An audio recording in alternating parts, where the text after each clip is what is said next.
Docteur Héritier Kampandou est avec nous sur ce plateau et avec lui, on va parler du lancement par le chef de l'État du convoi des ITB Kokolo, hyper modernisé.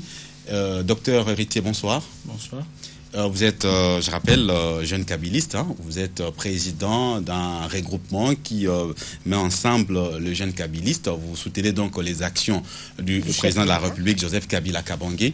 Et Joseph Kabila Kabange qui a lancé, comme je viens de le dire samedi dernier, Bibindaya, le convoi fluvial du bateau ITB Kokolo rénové. Alors, qu'est-ce que cela représente pour vous et surtout que vous êtes de la province orientale? Merci beaucoup pour l'occasion que vous nous donnez de pouvoir parler de ce grand signe encore du grand retour de la RDC. C'est le Grand Congo qui revient. Beaucoup de temps après, voici tout un hôtel de grande qualité, une machine capable de booster l'économie du pays qui est maintenant sur le fleuve.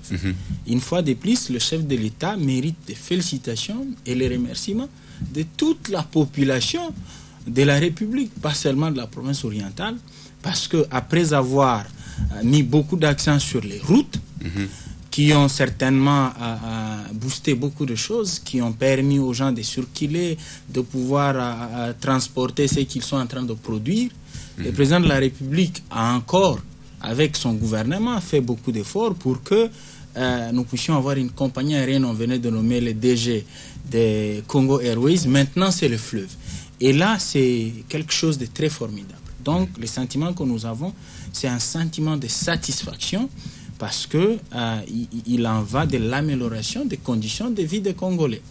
Voilà. Et Monsieur Héritier Kampandou, une satisfaction pour les ressortissants de la province orientale, pour tout le Congo aussi en général. Mais après 17 ans, pensez-vous la réhabilitation, qu'un seul bateau d'ITB Kokolo serait propice pour que ce soit les voyageurs ou encore les marchandises? Déjà, il faut retenir que lorsque vous voyagez, que vous devez faire 1000 km, il faut commencer par un pas, 2 pas, 10 km, 100 pour arriver à 1000. On ne va pas directement de 0 km à 1000 km, non. Le pas qui vient d'être affranchi par le gouvernement, et d'être franchi par le gouvernement aujourd'hui, c'est un pas très grand. Parce qu'il faut voir l'impact que ce bateau que vous appelez unique seul va avoir sur la vie des gens. D'abord sur le plan économique et social. Tous les grands commerçants de ce pays vont devoir transporter facilement et avec beaucoup de sécurité, à moins de frais, les marchandises venant de l'extérieur, venant de Kinshasa, pour la province de l'Équateur, pour la province du Bandundu, pour la province orientale, pour le Maniema qui s'approvisionne aussi en province orientale. Donc de ce point de vue-là, il y aura une rentabilité en termes de temps.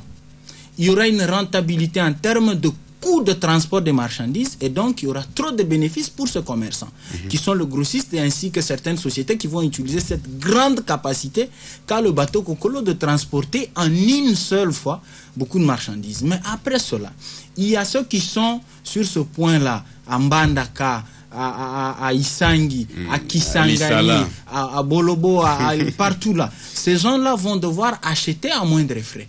Et eux aussi, à leur tour, vont profiter de cela. Sur le plan social, voyez-vous, aujourd'hui, si il fallait amener un sac de ciment à Kisangani par ces embarcations privées et que le transport imposé à ceux qui allaient vendre le ciment à $25, mais grâce à ITB Kokolo, on va le vendre à 18 ou à 17 $, c'est directement le social de la population qui est transformé par cela, parce que la maman qui achetait le piodi à 1000 francs va l'acheter à 700 francs.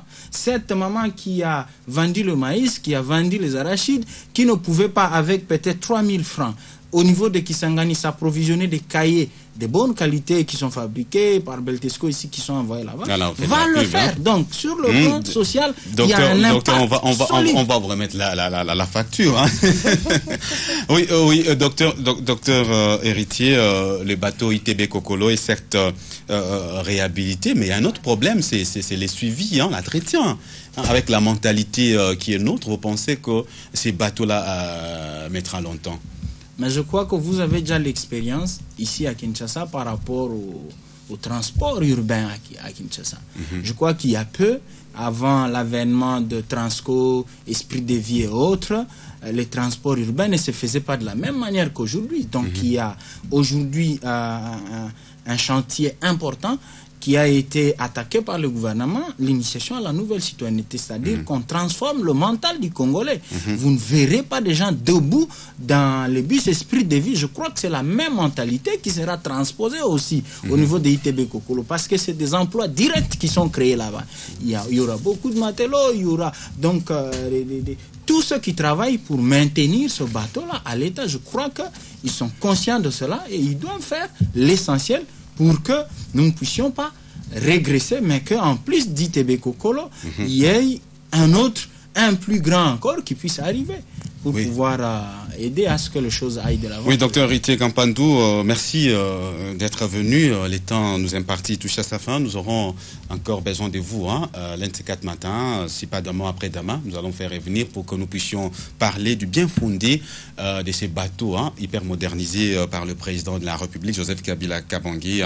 Un cadeau également pour le jeune, parce que beaucoup de jeunes trouveront également de l'emploi à bord de ces bateaux. Alors merci docteur Héritier Kampandou. Je rappelle que vous êtes jeune kabiliste, président d'un regroupement qui soutient les actions du président de la République, Joseph Kabila Kabange. Merci d'être venu. Alors Bibindaya, c'est par là également que nous mettons un terme à cette première partie de 2 heures de news, parce que la deuxième partie sera consacrée au journal télévisé avec Patrick Pezoaneti. Un mot à l'endroit de nos téléspectateurs avant de se quitter. Comme tu l'as dit, Laurent Fidèle Amacho, pour ce soir, c'en est fini. Et bien sûr, pour la première partie de ces 2 heures de news, nous donnons donc rendez-vous à nos fidèles téléspectateurs pour demain.